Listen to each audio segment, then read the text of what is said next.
Good morning, everyone. I'll now hand you over to our very capable webinar host, Sharida and Beth.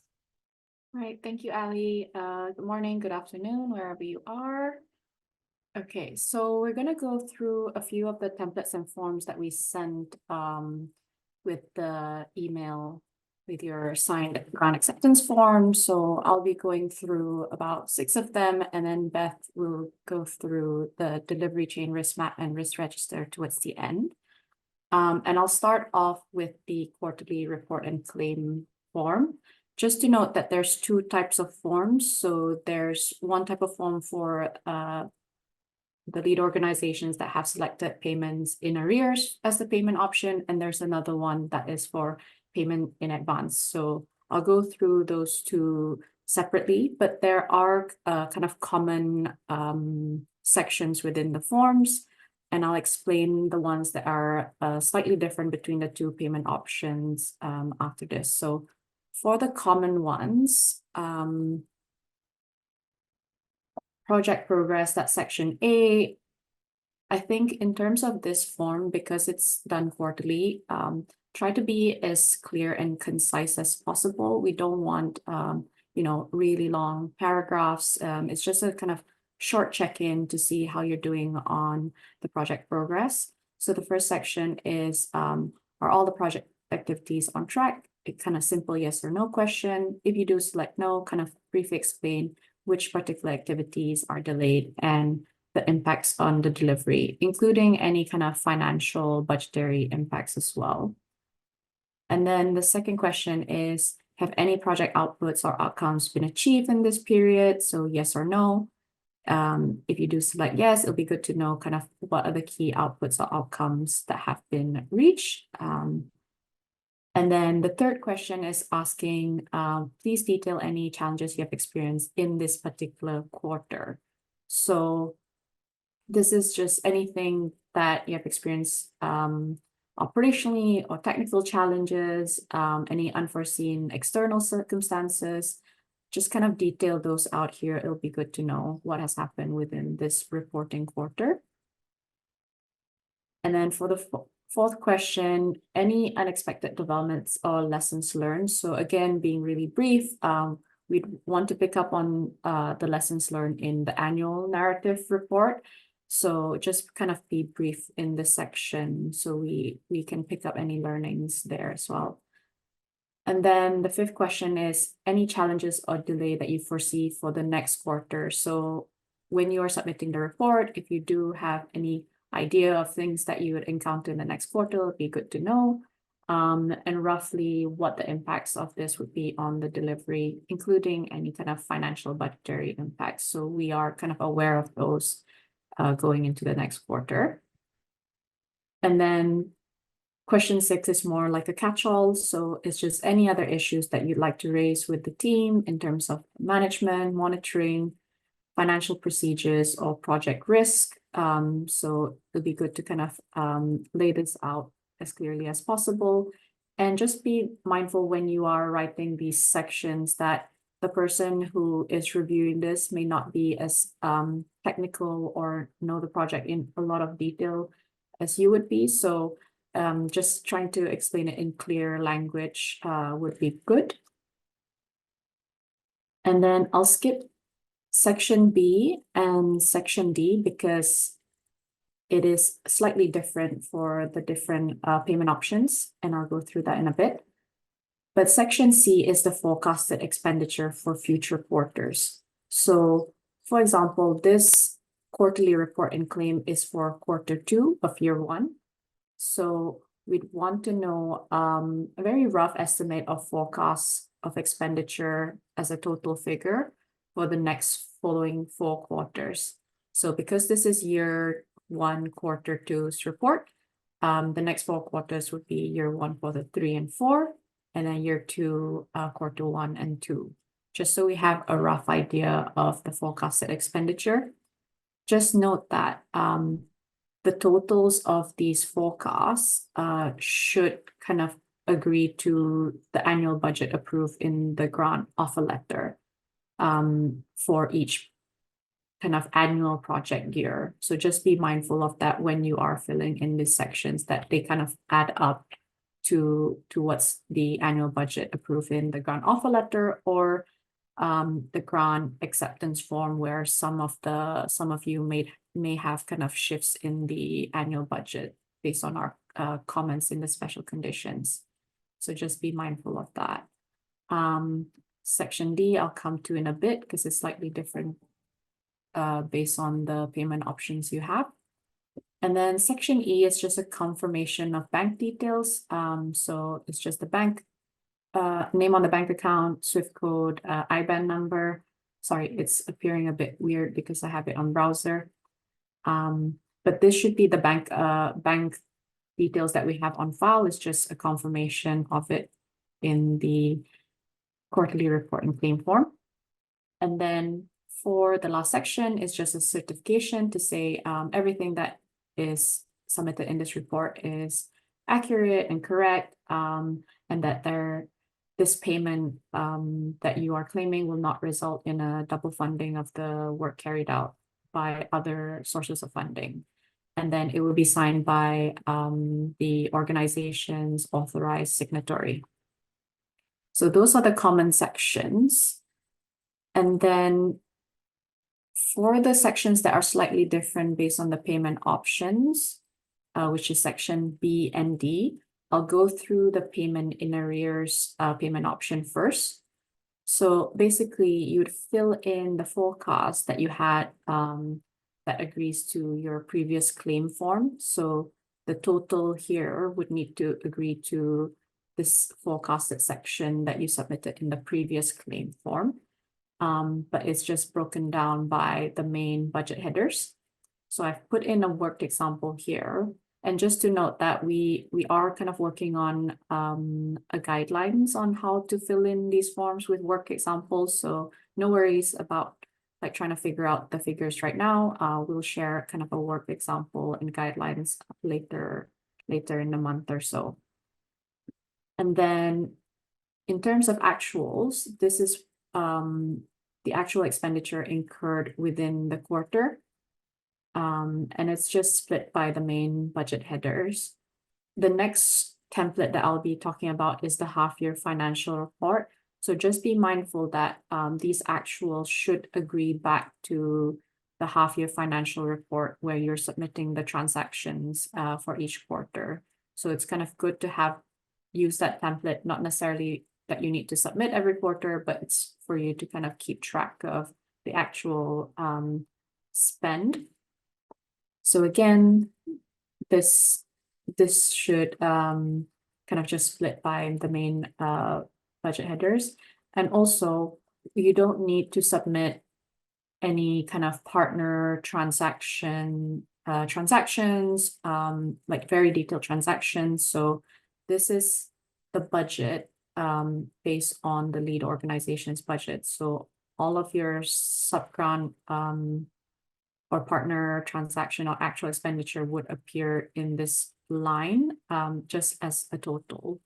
So I think in terms of quarterly, we wouldn't expect you to have gotten a quarterly report from your partners for you to be able to fill in this section. I think even just a quick check-in to ask them, can you just confirm how much you have each of your partners, for example? So if you're confirming with partner one, how much have you spent in this quarter? And they just, based on maybe their accounting system or their kind of reporting schedules, or even maybe they set up a separate bank account for the project, they can say we've spent about maybe 3,000.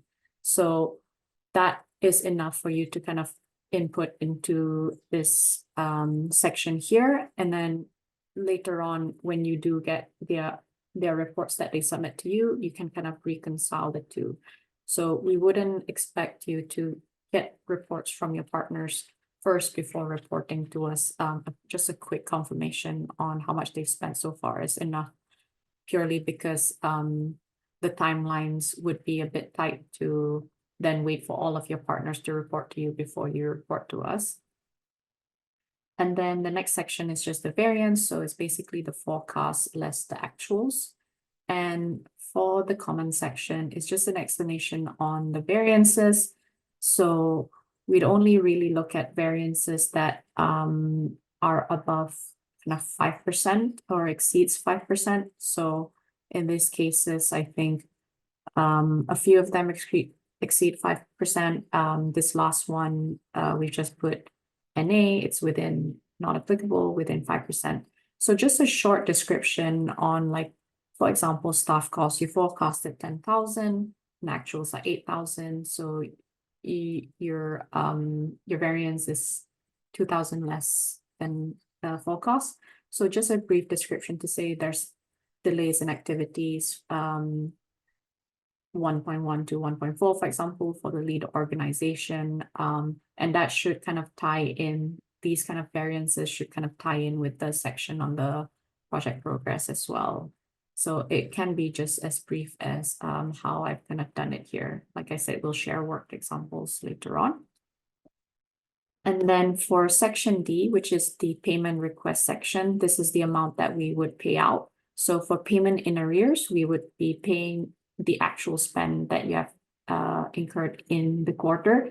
So, sorry, I think this was a mistake, but it should tie back exactly to the total in section B, which is the total actuals that you've incurred. So that's pretty straightforward for the payment in arrears. And then next is payment in advance. So I'll just skip to section B. So section B has the forecast, actuals for the first months of the quarter, and a 1 month forecast for the last quarter, and a variance column. So the reason being is because you would be submitting these quarterly report and claim ahead of the quarter ending, just so that we have time to kind of review it, approve it, and then make sure that we can pay you in advance of the next quarter. So in terms of the actuals, when we say first months of the quarter, we mean, for example, if a quarter has 3 months, let's say in quarter 2, you would be reporting on the first 2 months based on the actual expenditure incurred. And then the final month of that quarter, because you haven't gone through the month yet when you're submitting the quarterly report and claim form, you just have a kind of rough forecast of what that 1 month forecast would be based on what you know. So it's slightly different to the payment in arrears, but it's just so that we can get the payments out to you as soon as possible ahead of the quarter. So in terms of the variance, it'll be the forecast less actuals for the first few months, less the final month forecast in terms of calculating the variance. And again, similar to the other form, we just need an explanation on the variances that are exceeding kind of 5%. And the 5% is calculated based on the variance divided by the forecast. And I just wanted to add a point in that the first report that you would be submitting, which is quarter 1, it is for a 4-month period because it covers March, April, May, and June. After that, it'll be the normal 3-month period. So in terms of the actuals, it'll be the first 3 months. So March, April, May, and then the final month would be June, just for this particular quarter 1, because it's a 4-month period. Okay, and then in terms of the forecasted expenditure, I've just added a note here to say for the last quarter of the financial year, you need to calculate it based on the balance of the budget. So for example,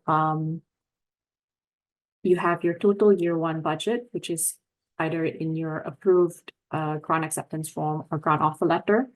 And then you take out your actuals for Q1 and Q2, because that's what you've actually spent, less your Q3 forecast. And then you arrive at Q4. So that's how you ensure that your total forecast plus actuals are not exceeding your annual budget. But again, it sounds a bit confusing, but I'll show more work examples in the guidelines that we'll send later on, so it's a bit clearer. And then for section D, this is where you're calculating how much you're requesting for the next quarter because it's payment in advance. So you take the unspent balance of funds from the previous quarter, which is from the variance column. So if you go up here, it would be this figure saying this is how much you haven't spent from this current quarter. And then you'd add on the forecast for the next quarter. So in section C, you would have put for Q3, this is how much you forecasted. And then you'd include any interest income that you have incurred from interest-bearing bank account. So it will be amounts that you would see in your bank statement. So this is how much interest income you have gotten in that quarter. Because based on the terms and conditions of the grant, any interest income needs to be kind of reinvested back into the project. So it's just taking off that balance.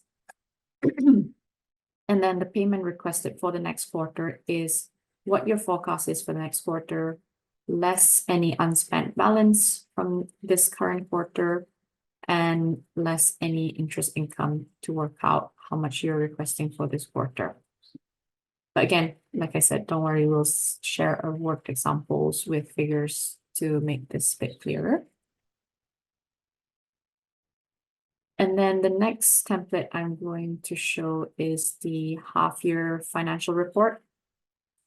So there's 4 tabs, and then just make sure that you're reading the instruction tab really carefully. There are a lot of formulas and links in the spreadsheet, and I think the main key thing is that you only really need to fill in the cells that are kind of in white. So anything that are in orange or kind of light yellow, those are all kind of formulated, and the whole spreadsheet is protected as well. So the main thing is just to fill in the white sections. And then just wanted to note that this instruction section here on the forecast, this section is a little bit outdated. I'll explain how this works in terms of how to fill in the forecast a bit in this webinar, but more details in the guidelines we'll share towards the end of the month as well. And just to note that this report covers one kind of budget year. So within one kind of financial year, you would be submitting 2 half-year financial reports. So in this example here, this financial report here is for year 1, and it is filling in sections.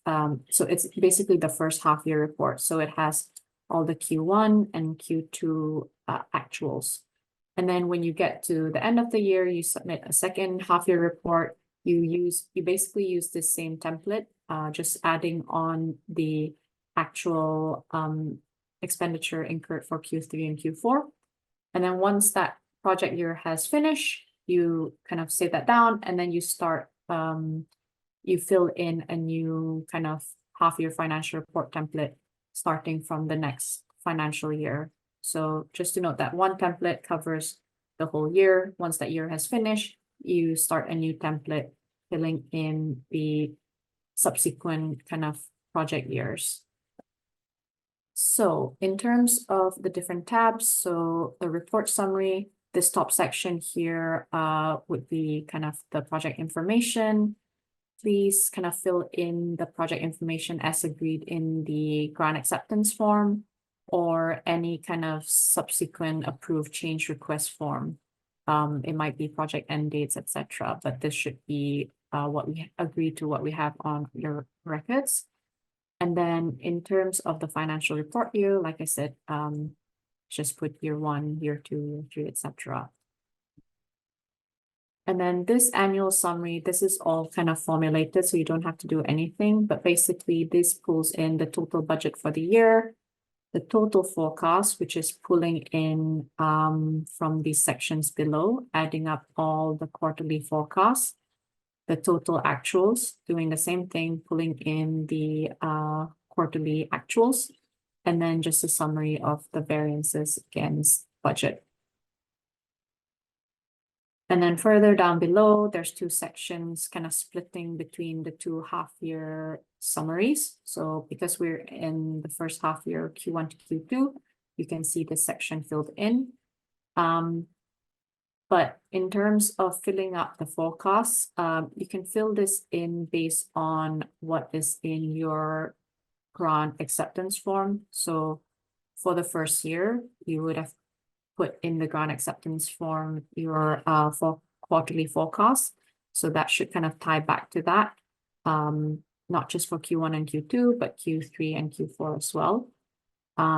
Or if you have for subsequent years, for example, let's say you are reporting for year 2, that you're filling in these forecasts based on your Q4 quarterly claim form. So the section earlier where I showed the forecasted expenditure, is filling it based on these figures. So again, these figures are all totals, but the half-year report is kind of splitting it by the main budget headers.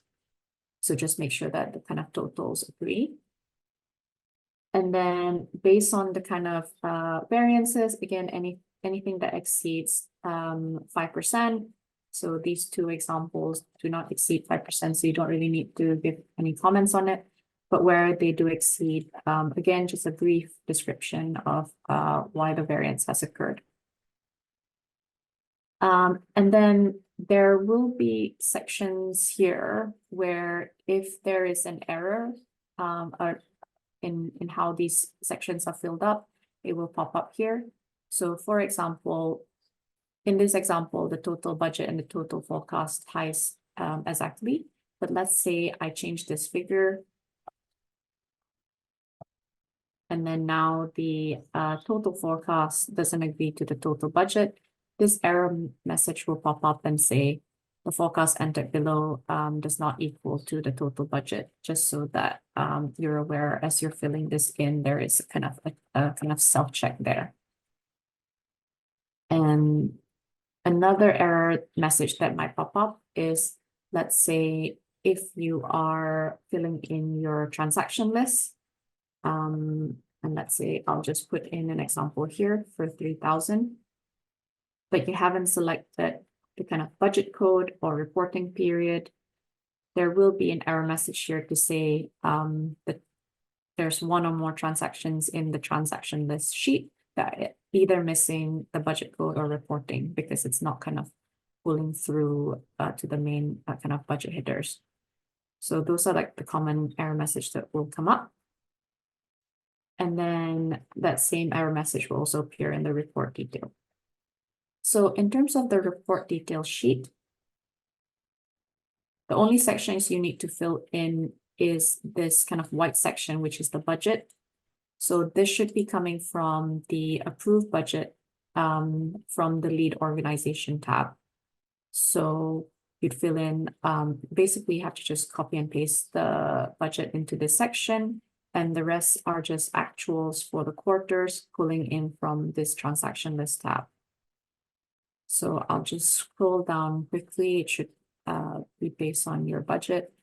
The only thing that might be different from the budget is this section here on the subgrants. So you'd have the names of the partners, but you need to also include whether which country they're in and what region. So whether they're in a focal region or non-focal region, which is coming from the different sections of your budget. So just to note, because this one template is for one financial year, the budget again would be for that particular financial year rather than the total budget. So in this case, it will be year 1, and you just have to kind of copy and paste the budget details for year 1. And then then moving on to the transaction tab, I'm going to zoom in a bit more so we can see a little bit better. But basically, it's just a few transactional details that we need to just kind of monitor and look at things. But you would put in the transaction reference that are either the accounting record transaction reference from your accounting system or the actual transaction reference, like an invoice reference, etc. Just anything that would essentially tie back to your records would be fine in this section. Just maybe just do it consistently throughout. And then date of transaction, who is the payee or supplier name for the costs, and then a brief description. So this example here, I've just said, this is staff one timesheet for their time in March, and this is how much it is in local currency. And then I've just put kind of brief descriptions here. But for example, if you have flights, you might want to put flight, flying from so and so. Whatever description you might have from the invoice or your accounting system would suffice, just as long that it's clear and detailed.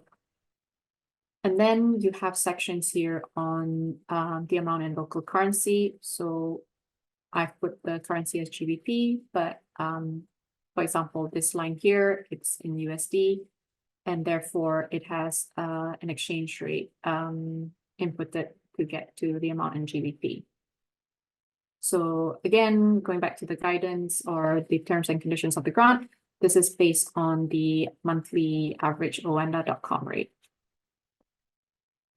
And then these two sections here is just a drop down to fill in what the budget coding is. So that should tie back to your individual budgets. We would have put some sort of coding into here. And then the reporting period, which is either Q1 to Q4. So these are just kind of simple drop downs, or they can be overridden by, if you have this in a separate spreadsheet, they can just be copy and pasted as long as they kind of fit within the budget line codes that we have here. So I'm just going to remove this. Right. So I think that's it for the half-year financial report. And then the next template is the asset inventory, asset disposal, and ownership transfer. So just to note, there's two sections in this template. So there's the asset inventory section, and that's what you are submitting annually based on the reporting schedule in Annex 1 of the Terms and Conditions of the grant. And then this section here, which is what you need to submit towards the end of the project. I believe it's 1 month before the project end date. But we've just combined it into one kind of spreadsheet. But just note that you don't really need to fill this in until later on. And then we've put kind of definitions of what an asset would be in this section here. But basically, you just need to fill in the kind of white sections and then fill in the asset inventory here. So we would expect these kind of especially the currency of purchase, exchange rate, purchase value in local currency, and purchase value in GBP to agree back to the transaction listing. But we just need a bit more detail in terms of the item number, serial number, the kind of more description on the make and model of the asset, and kind of which organization purchased the asset, the location of asset, and anticipated years of life. So just to note that this template covers all assets purchased under the project. So it would be assets purchased by the lead organization as well as the partners. So this is where annually you'd need to get reports from your partners ahead of the reporting timelines to us, to get details of the assets that they have purchased. And then this section down here is again certification or signature section for the authorized signatory. But also this section also asks about the asset physical check date.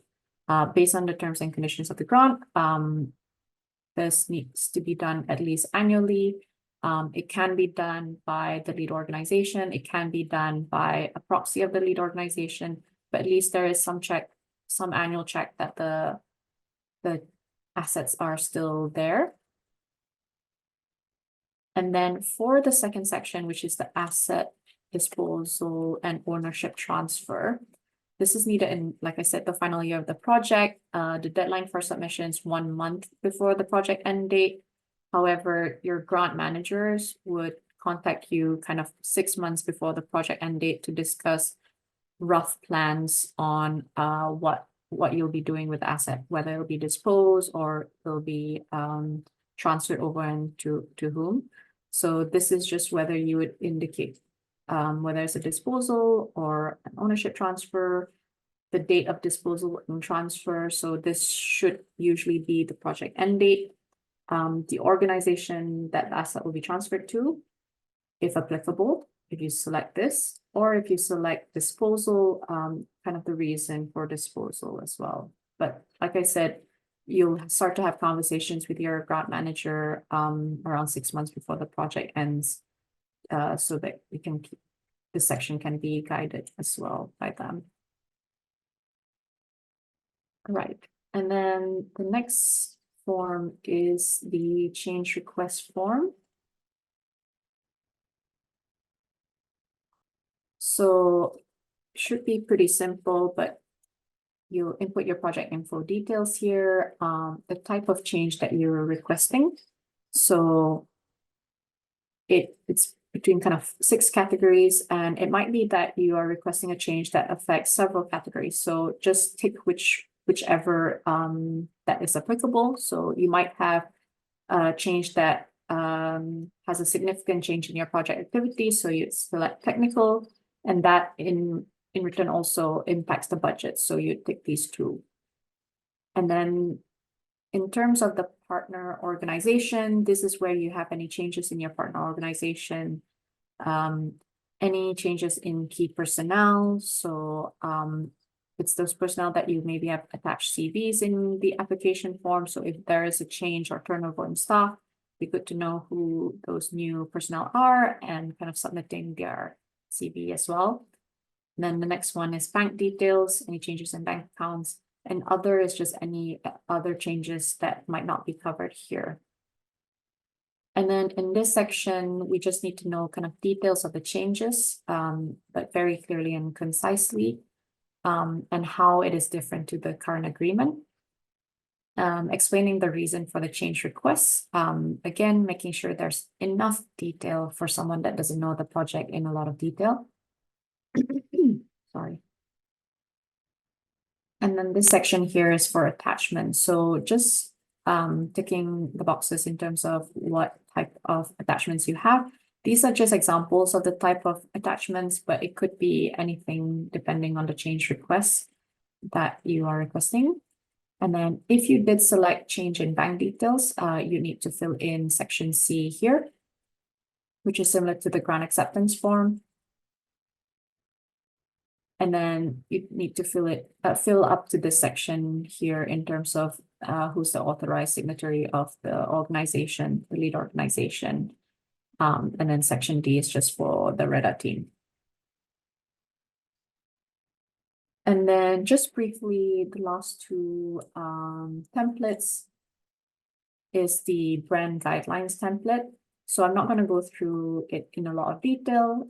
Just note that there are kind of boilerplate text in terms of including it in your outputs, etc. There's a short and medium and long version. And the other thing I wanted to note was that in any kind of outputs that you have, make sure that you're including the kind of REDAA logo, and then the 2 other logos as well for IID and UK aid. And then there's a lot of description here as to how to kind of use the REDAA logo, you know, making sure it's not distorted, etc. There are the guidelines here for that. That should be pretty self-explanatory. And then the next section is the REDAA procurement policy. So just note that this is an optional policy. This is for lead organizational partners that do not have their own procurement policy. Otherwise, we'd expect the lead organization, their project partners to follow your own procurement policy. This is purely if you do not have your own procurement policy. And it just sets out the key policies, the kind of procurement thresholds, whether single source can be done, whether you need 3 written quotes, etc., and the type of documentation that you might need to keep from the procurement. I'm not gonna go into a lot of detail because I think for most of you, you have your own procurement policy from the due diligence review I did. But this is only for those that do not have it. Okay, cool. So I think I'll pass on to Beth to cover the risk templates. Thanks, Sharida. Let me just share my screen. So I'm going to take you all through a couple of the risk management tools that we're asking for on the program. So the first is this delivery chain risk map. Now, a delivery chain risk map is mandatory for all REDAA projects, and that's even if the lead organization doesn't have any downstream partners. So if the lead's implementing all of its activities directly, you'd still need to fill this in so that we know that that's the case. An updated delivery chain risk map should be sent to the REDAA team within 60 calendar days of the project start date, at the end of every financial year, along with the financial. I don't think we can see your screen. Oh, sorry. Oh, I had no worries. There's another button for me to press. Are you seeing it now? So yes, so the updated delivery chain risk map needs to be sent to us within 60 calendar days of the project start date and at the end of every financial year, along with the financial narrative reports and the asset inventory, and then at the end of the project. So the delivery chain risk map is a management tool that we use to identify and capture the names of organizations and consultants involved in delivering the project, right down to the end beneficiary. So in other words, every level of organization or individual who is receiving REDAA funds. And this tool helps us to understand, document, and manage the risks associated with that delivery chain. A good delivery chain risk map will provide a clear understanding of all the partners involved in the delivery of a project and the relationships between them. It will identify key risks associated with each partner, the mitigating measures in place, and associated controls throughout the delivery chain. And it will help ensure suitable risk management and appropriate handling of funds throughout the delivery chain. So when capturing risks, the lead organization should consider the 6 risk categories of context, delivery, financial and fiduciary, people, reputational, and safeguarding risks. Now, if we have a look at the template itself, the template has 2 main tabs. So the first tab is the instructions, which gives some guidance on how to use the template. And over on the right-hand side, you've got some definitions of key terms used within it, including those 6 risks categories I just mentioned. And the second tab is the delivery chain risk map itself. And this gives an overall representation of your project delivery model and identifies key risks at each layer of delivery. And as well as the risks, you'll also need to report the total disbursement amounts for each partner. So all the data input cells are in white. If we start at the top, you've got your basic project details. So this is just a dummy example that we filled out. Tier 0 represents FCDO, the REDAA funder. And then tier 1 is IIED, is the REDAA fund manager. And those 2 tiers will stay the same for all the projects, so you don't need to change those. And then tier 2 will represent the lead organization for your project. So in this example, we've just called it lead organization A, pop the name into that cell D25. And then the amount dispersed to the lead organization in this example is £500,000. So that goes into that cell there. So that'll be your grant amount. And then over on the right in column H, the key risks associated with that lead organization are listed. And then in column I, the controls and mitigations to manage those risks. Now going down to tier 3. Tier 3 represents the direct downstream partners of the lead organization. So all your subgrants and consultancies that you're contracting directly. And you'd fill out the same information. So the partner organization name, the amount they're contracted for, the key risks associated with them, and the mitigations for those risks. When you're filling out the risks in column H here, just please make sure you're naming the partner associated with those risks, just to make sure that's really clear, just in case they're not on the same line as the listed partner. And then there's tier 4 further down. This represents the downstream partners of the tier 3 partners. So this level has an extra column in column F, and that's for you to include which of the tier 3 partners is dispersing to this tier 4 partner. So in this example, you've got a tier 4 partner organization name. We've called it organization 123. They're receiving £30,000, and they have been contracted by the tier 3 partner ABC.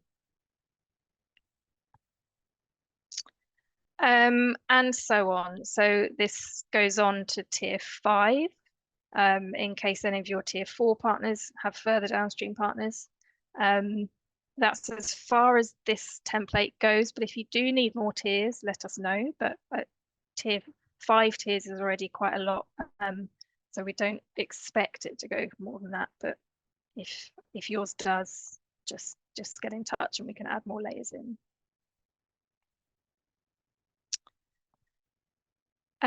So that's the delivery chain risk map. Like I say, that's mandatory for all projects, and you need to use this template. I'll move on to the risk register. So the lead organization for every project needs to closely monitor the delivery and progress of the project throughout its implementation to ensure that the aims and objectives of the project are achieved. An important part of that monitoring is monitoring the risks that could threaten the project or its organizations in some way, or risk harm or negative impacts on people or the environment as well. So for REDAA projects, the lead organization has to develop a risk register at the start of the project, and then to use that as a risk management tool throughout the project lifetime. And we'd expect the lead to be reviewing and updating their risk register at least every quarter. Now, it may be the case that the lead organization decides it's appropriate to transfer some of those risks onto one of its downstream partners. And that's okay, but just to note that in that case, the lead organization would remain accountable to IIED for the effective management of that risk. So we just recommend that the lead checks in on those risks regularly with partners so that they still have oversight of them. So the main mechanism of informing IIED of your project risks will be through the quarterly progress reporting form, where you should flag any new, emerging or particularly significant risks. And risks will also be discussed during your regular catch-ups with your grant manager throughout the project's implementation. But IIED might also ask for a copy of your risk register, and that would normally be with the annual reporting. And that's just so that we have oversight of key risks across all of the grants and can offer support with managing anything that's of particular concern. So in terms of the risk register itself, you can use your own format if you already have one, because we know that some organizations have their own internal format and we don't want you to be duplicating things unnecessarily. So if you have your own, you can use it. If you don't, or if you just prefer to use ours, then please use the REDAA template that we're going to show you now. Just to say, if you are using your own format, as a minimum, you'll need to clearly identify individual risks. You'll need to assess their likelihood and impact, explain the mitigation measures and escalation process, and also name who's responsible for monitoring and reporting on them. So if we take a look at the REDAA template, you'll find 3 tabs. The first tab is the guidance, and we recommend you read through this before looking at the other tabs. It includes guidance on how to use the template, how to identify risks, and then over on the right is definitions of key terms again.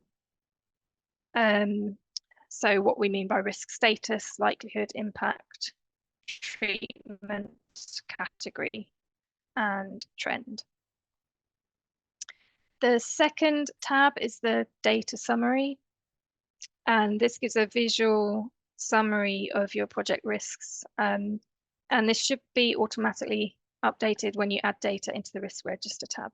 So please try not to amend this tab because it's all automated formulas. And then the third tab is the risk register itself. And this is where you'll enter your own data. And this has a mix of data entry types. So some columns require you to type in text. Others are drop-down menus. Where am I? And there's a couple of columns that it will automatically calculate. So these are formulas in. So that's columns K and Q. So again, try not to amend those because the formulas might, you might get some errors. So when identifying a risk for the first time, you'll need to complete the information in columns B to H on basic details of the risk. And then you'll need to assign a gross risk in terms of likelihood and impact in columns I and J. And then in columns L to N, you'll need to identify what risk mitigation measures you're putting in place to manage them. And then in columns O to P, you'll assess the likelihood and impact again as the residual risk. So this is what's the risk once you've completed your mitigation actions, what's the residual risk taking those into account. And then columns R and S only need to be updated when you're coming back to a risk to review it. So for example, in 3 months' time. And when you are reviewing it, you would also need to change column E from new, emerging to open. Or if it's already passed and is already not relevant, you can change it to closed. So when you come to review your risks, you'll need to provide a brief update in column R. Scroll over here again. Including the date of the update, and to say just briefly what's changed since the last review. And you need to add cumulative updates in this column so that this column will form a complete record of all your updates throughout the project. So you can see here in cell R15, they've had 2 quarterly updates added there. And then column S allows you to indicate the overall trend for that risk given the update in column R, what's changed this quarter. And you should also revisit the gross risk, the mitigation measures, and the residual risk when you review your risk each quarter. And to say all open risks should be updated at each review, so every quarter. Even if nothing's changed, you can note in column R with the date that nothing's changed. If you want to close a risk because it's no longer relevant, then its status in column E should be changed to closed. And then over in column T, so T and U now become relevant. Column T, you would use to confirm whether the risk actually materialized. And then column U, just to note the date that you've closed the risk. And then you should also complete an update in column R, just to note that it's been closed and why it's been closed. What reason do you have for closing it? And I think that takes us to the end of all our templates. So we can probably go to Q&A. Yeah, thanks, Beth. I think we've answered quite a few of the questions in the Q&A section. There was one here, Beth, that I might refer to you. So Charles is asking, is there a further document on communication other than the REDAA brand guidelines? For example, does REDAA have limitation on media interactions, i.e. requirement on approval for TV programs, publications, etc.? We don't have further guidance. So all our communication terms and conditions and guidelines are currently either in the grant terms and conditions of your award or in those brand guidelines. I think that's the case. I think if we might end up developing more through the REDAA community, depending how that takes shape, because there will be communication will be a key topic I expect coming up in the REDAA community. So anything that surfaces through those community interactions, we can deal with and develop further guidance on particular topics if there's demand for it.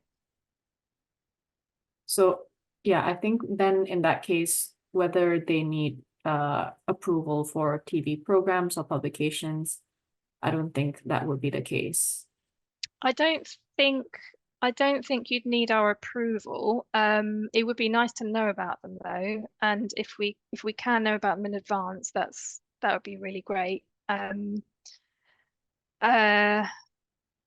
no, I think if it's within your remit of managing your own project, I don't think you need us to sign off on anything unless there's some kind of reputational risk you foresee. But yeah, please do keep us informed because we love to know about these things happening. Okay, great. And then there's a question on risk register. Is it correct to begin filling in risk register by populating them from the risk management section of the full proposal template? Yes, I think that's a good starting point. So yeah, by all means, go back to your proposal, see what risks you identified at that stage, and then pull those into the risk register. That's a really great starting point. I would also say, and I think this is in the terms and conditions, perhaps, we would expect a few risks to be appearing, like more generic risks appearing in every risk register. So at a minimum, we would expect at least one safeguarding risk to be identified. And that might be safeguarding of your own staff and project participants, local communities. and how you're going to protect those people from harm. We would expect at least one financial risk in terms of management of the funds, misuse of the funds, or inappropriate use of the funds. I think those are the contractual ones we would expect. I would also say one higher level, more generic reputational risk would be useful to include for every project, in terms of reputational damage to your own organizations, and also IID and FCDO as the funders and fund managers. Yeah, I think those are a really great starting point, and then from there you can kind of drill down into more specific risks that are perhaps relevant only to your particular project, and to your partners.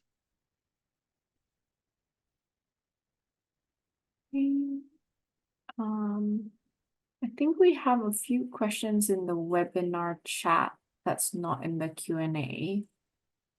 So we'll have a look at that.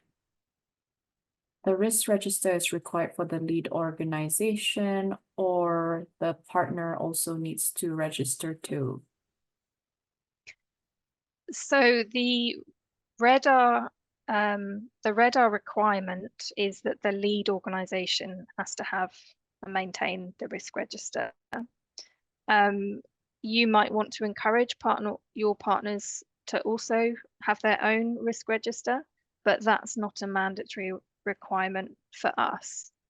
I guess it depends on the size of the pot and the size of their project activities as to whether you think that's necessary. I would say it's always useful for an organization to maintain their own risk register, and it also gives the lead organization, just makes it easier for the lead to have oversight and manage those risks with the partner. But in terms of the requirement for the program, it's just at the lead organization level. Okay, we have another question on the budget. So whilst doing the forecast for the next year, can we carry forward any unspent amount? So I think, Beth, you've already kind of answered that in the Q&A section. So whilst there is kind of flexibility between the quarters, there's less flexibility between the financial years. So any kind of underspend wouldn't automatically be available in the next financial year. And any overspends as well would not be automatically be reimbursed. However, if you do anticipate any changes in your annual budgets, you should submit a change request well in advance of year end, and we will review to see if the budget movements between the years is possible. This is because we are a bit limited in terms of our program level annual budget. So if we know it well in advance, we might be able to see if it can work, but it's not an automatic guarantee. And I think one way around it, if you do have project partners, I would say is, because that's how sometimes we manage it too. We kind of advance funds to the project partner for the future years so that the budget will get used up in terms of the lead organization's budget. But again, you should be having these conversations with your grant manager to see how you can kind of manage the annual budget and any kind of constraints you'd have. Anything else to add, Beth? There's another question underneath there, Sharida, on reallocating funds between budget lines and approval levels. What amounts do we need to request for approval? Yeah, so if you look in the clause 2.2 of the terms and conditions of a grant, if you have to reallocate, spend more than 10% between the main budget categories, so staff cost, consultancy, within one kind of financial year, that's where you would submit a change request form. But it should be pretty straightforward in terms of us kind of approving it based on the reasons that you've given. So there's a question on the financial report template. So it says, we are reviewing the financial report template and have a couple of clarifications related to the report detail sheet. Based on the template, it looks like we need to link all detailed transactions to the budget line code. For example, every transaction under travel and subsistence would need to link to a budget line. This is a lot of detail given the budget is controlled by the budget categories, which is a 10% flexibility, not the budget line codes. We would like to request to link all transactions to the budget category instead, which is the staff cost consultancy subgrant, which would allow more flexibility and limit the amount of administrative work for financial reporting.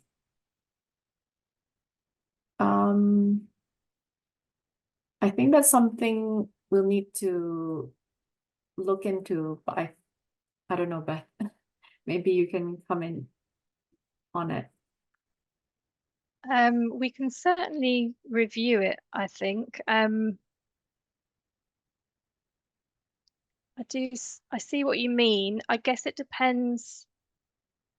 So the budgets for this set of projects don't have a great number of individual budget lines within each cost category. So I wouldn't have expected it to be a lot of extra work to kind of allocate them to a budget line.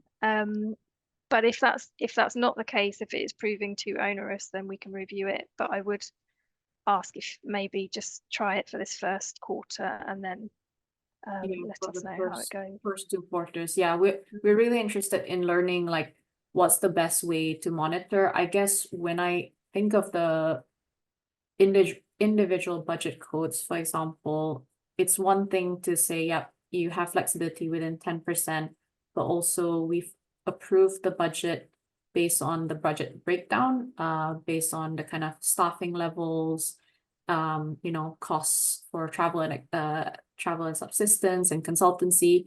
So from our point of view, it'll be good to know how that differs from the proposal that we approved in terms of how staffing has changed. And also we were thinking that detail will help inform how you kind of write the variance comments. For example, when you have that report detail tab that shows clearly, where you are underspending and overspending, it does help to kind of inform your explanation for the variances. That was the thinking behind it. But like I said, we are happy to learn to see what's the best way forward. We were thinking along those lines in terms of having visibility of how the budget has shifted between the budget lines and from the approved budget. And then there's one on visibility of branding. What is the acceptable order of the 3 logos of the funding partners and those of the grantees? So I think the question is referring to the REDAA, IID, and UK8 logo. There isn't a particular order, but we just noted, there isn't like, it has to be a particular order where the logos are, but the prominence should be given to the REDAA logo. It should be, the REDAA logo should be on the first page or inside the cover document. And then the UK8 logo is kind of placed towards the end of the document, or kind of bottom of the page, for example, if you're using it on other pages. So I think that's the only guidelines. There's no specific order as to where they should go. But in terms of the IID and UK8 one, this kind of order should be fine. It's IID on the left and UK8 on the right. Beth, I don't know if you have anything else to add. No, I think that's the information we have. Okay, I'll stop sharing.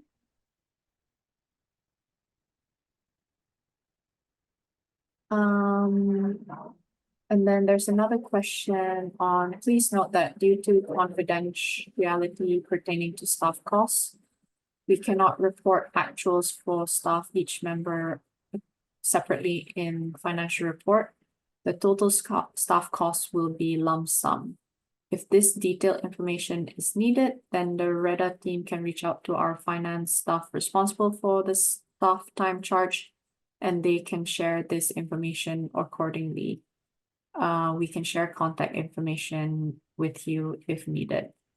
So I think if you have them lump sum by months, I think that like by quarter even as well. So if let's say this one staff member is working every month in the quarter, I guess my question to Martin is whether you're able to kind of lump it for the all quarters, but maybe this is something we can take offline in terms of kind of the confidentiality restrictions.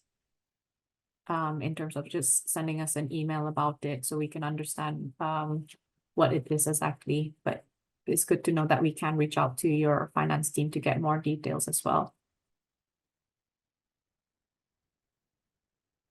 So we don't have any other questions. Maybe we'll leave a few more minutes if you have any other questions. But again, please reach out to us on the REDAA grants email.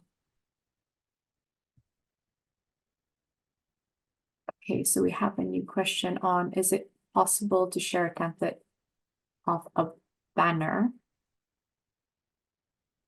Beth, I don't know if you want to help with this one. Not sure what they mean.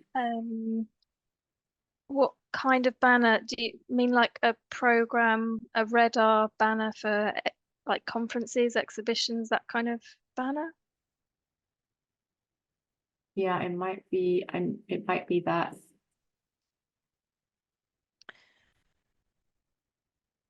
Program banner or presentation slides. Yeah, we do have a set of slide template for the REDAA program. I think we'd need to talk to our comms team and see what they would want to provide for grantees, because it might be slightly different. So let us take that away and try and come back to you all soon with an answer. And again, that might be something that we develop through the community in terms of a set of communication templates. Okay. We'll give it a few more minutes if we have any more questions. Allow you some time to kind of type those. But like we said, we will be sharing guidelines towards the end of the month in terms of how to fill in some of the key templates, especially the quarterly report and half-year financial report. The other thing to note is the annual narrative report. That template has not been shared in the email, and it's something that we want to co-develop with you guys in terms of going through an iterative process. So there'll be more to hear on that. But because it's an annual narrative report, it'll come, the due date is after the first year anyway. Because we want to like be able to co-develop, make sure that you're getting the most use out of it, as well as for our requirements as well. Okay, I don't think we have any questions. Oh, another one here. When will the projects be announced publicly? We assume we can share information after that in our networks, particularly for project execution. I think a message should be going out about this soon, if it hasn't already. I think end of this week. But we will once that public announcement has been made, because we're just dependent on a few kind of key people to make that public announcement. We will let you know that you can publicly share information about the project.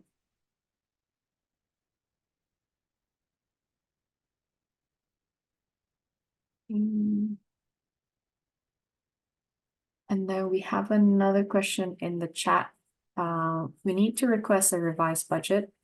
So what is the percentage for personnel costs and operation costs, and what percentage for the program costs? I'm not sure I understand it, unless you are saying there's only a limit in terms of the indirect costs.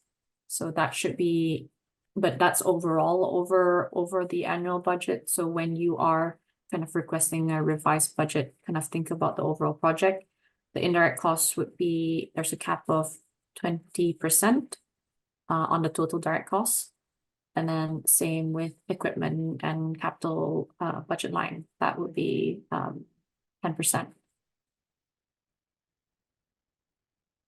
I would say that so whilst there are no defined thresholds for each cost category, you just need to make sure that it's that you can justify those costs in terms of the project activities and the level of impact that you're planning for, and to justify in terms of value for money as well. So thinking about what you put in for your full proposal, when you put in your budget, at that point you had to justify it all and explain how it delivers value for money.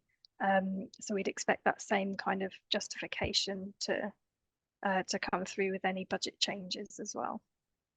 Yeah, there isn't a defined thing. I think just to add on in terms of staff costs, I think we just need to be a bit mindful of, reallocating a whole lot of budget to staff costs, especially like Beth said, at the proposal point, we would have evaluated whether the proposal was value for money in terms of how much of the budget is going for the activities versus staff costs. So whilst there isn't a percentage limit on staff costs, just it would need to be value for money and in line with the activities that we have approved. Okay, so we have another question on budget. So when we shift funds from one quarter to another, should we fill in the change request form, or the quarterly report claim is enough? So the quarterly report claim is enough if you're shifting from one quarter to another. It's only when, within the financial year, you are shifting more than 10% between the budget categories. That's when you need to fill in the change request form. But if it's purely just a movement from quarter to quarter, the quarterly report and claim form is enough. And also, if you need to shift funds from between financial years, that would need a formal change request. Yeah.